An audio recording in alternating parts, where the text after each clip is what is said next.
Ask Tom on Home Show. Suzanne from League City needs some post advice. Well, mean old Nicholas came into her yard and huffed and puffed and blew her fence down. And so now she got to replace this thing. And Suzanne writes, the posts were rotten at the base and the whole fence just simply flopped over.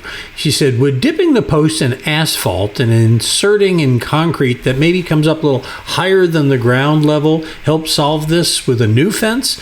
The intent, of course, is to reduce the moisture getting in there, which, of course, is what probably caused the fence to rot. What do you say, Tom? Well, you can dip it in a lot of things. You can use paint and paint the bottoms of the posts.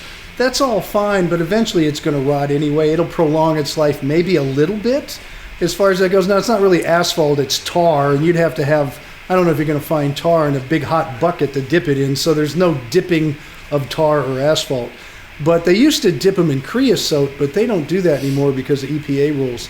So I would tell you this, when you put a fence in, it's going to rot eventually if you use a wood post. If you put any other post in, even a metal post, it's going to rot eventually. That's just the way it is. Usually about 15 to 18 years on a post is what you're looking at. And people live in their homes so long. I can tell you my own experience. I put a brand new fence in when I bought my house in 1997. Right now, it's the one section that is all rotted. It needs to be replaced, and I'm in line for a replacement here with my fence contractor. So it seems like yesterday, but it wasn't. It was 22 years ago. I got real lucky. They did a good job when they built it. But if you want to put something on the bottom, you could paint it with a water sealer. You could go ahead and put the posts in well. If you want to put concrete around it and take it up higher than where the ground hits it, because that's the most vulnerable spot, that's great. So the dirt doesn't sit where it dries and gets wet and dries and gets wet, because that's where it rots, is right there, not in the ground and not above the ground, just at that junction.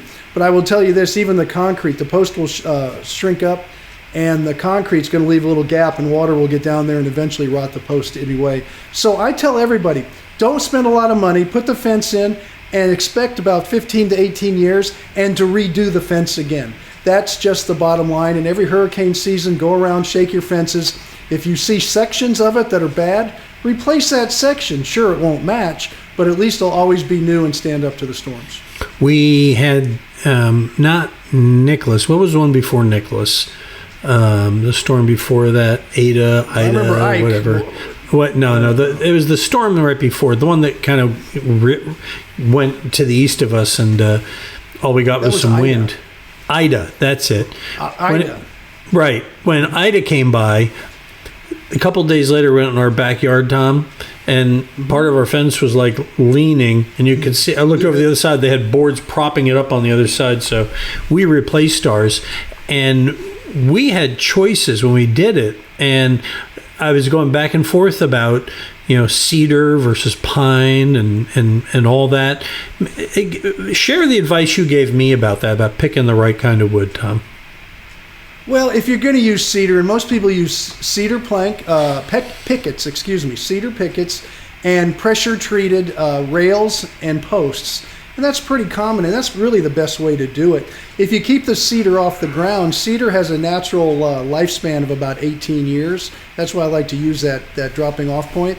But if you lose some pickets, you can go ahead and replace them. But there's a difference in the pickets you buy, so you got to be clear with your fence builder that they're going to use good quality domestic red western cedar for your pickets. If they use them that are coming in and they're thinner, those will rot out in about 5 or 6 years, and they come from overseas, mainly from Asian countries, and they're very lightweight, and they don't have a real tight grain, and they make them thinner than 3/4 of an inch because they mill their lumber differently over there and get more lumber out of the trees. So red western cedar pickets and a pressure treated rail and post system, I think, is the best way to go.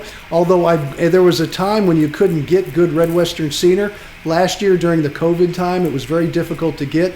So I rebuilt some fences out of just pressure treated pine with the pickets and the rails. And it's turned out great, but that was the best option then. But right now you can go back to it as long as it's red western cedar. All right. Tom will help you build it right. If you you got questions, visit HomeShowRadio.com for free. Click on that Ask Tom button, send your question, and we'll answer it just like we answered this one. We put up a new one every day, by the way. You can send us a video or write it and send us a picture, because it helps see it. And I feel bad for the backyard and the fence there, but so it goes. We want to help you, and we post a new one of these every day at our Facebook page, the Home Show Radio YouTube channel, of course, at HomeShowRadio.com.